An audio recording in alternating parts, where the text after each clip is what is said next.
అవును. ఇలాంటి వీడియో హ్యారీగా కోసం బయలుదేరదాం. నా ఛానల్ని కొనాల్సినవి చాలా సబ్స్క్రైబ్ ఉన్నాయి. చేయండి వెళ్ళొస్తాను. ప్లీజ్. లైక్ చేయండి, షేర్ చేయండి. చూసావా నీకెంత పేరుందో. అదే నాకు అర్థం కావట్లేదు.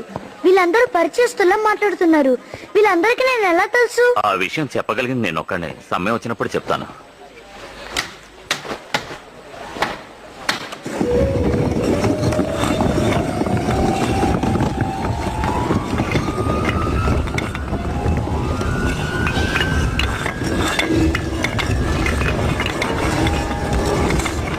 మనం ఇప్పుడు డయాగా నేలకి వెళ్తున్నాం.